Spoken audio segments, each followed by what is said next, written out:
Bonjour tout le monde, dans cette capsule vidéo, on va voir comment déterminer l'équation d'une droite qui est perpendiculaire à une autre et qui passe par un point précis.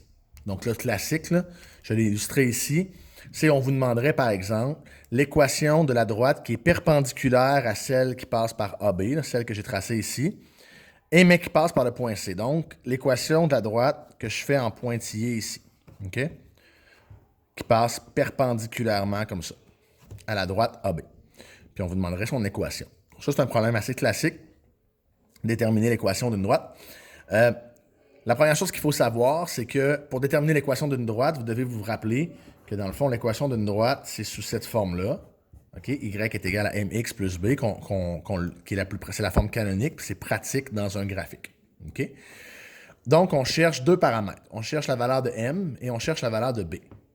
Ce que vous savez déjà faire, c'est déterminer l'équation d'une droite à partir de deux points. Par exemple, l'équation de AB ici, vous êtes capable de la déterminer.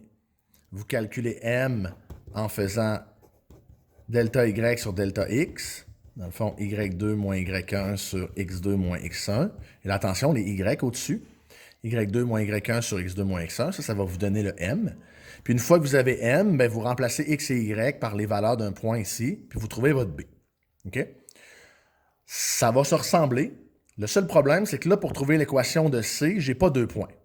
Mon dessin est un peu mal fait, là, mais je passe pas par A ici, je m'excuse. Ça passe vraiment à côté. Donc, le seul point que je connais qui est sur ma droite, dont je cherche l'équation... Oh, pardon. Yeah! Vous allez reconnaître la cloche. Donc, le seul point que j'ai de mon équation, c'est le point C ici, moins 2, 6. OK? Donc, je cherche l'équation, mais je connais juste un point. Ce que ça va me dire, le fait qu'elle est perpendiculaire à l'autre, c'est sa pente.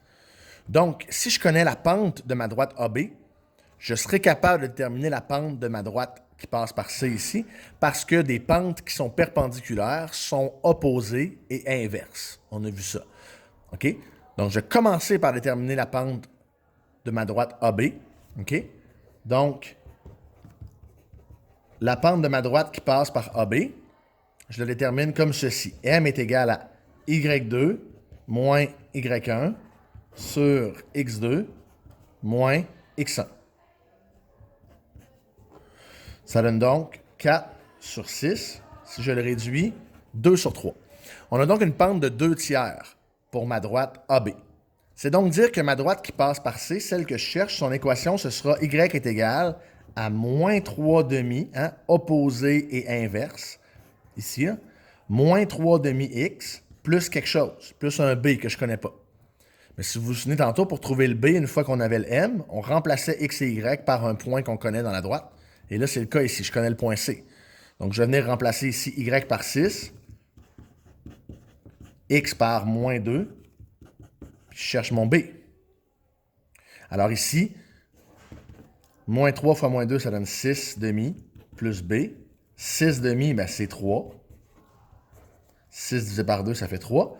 Tout ce qui me reste à faire ici, c'est moins 3 de chaque côté. Donc, 3 est égal à B.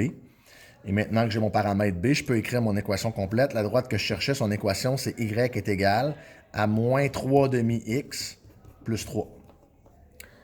Et j'ai trouvé l'équation de la droite qui était perpendiculaire à une autre et qui passait par un certain point.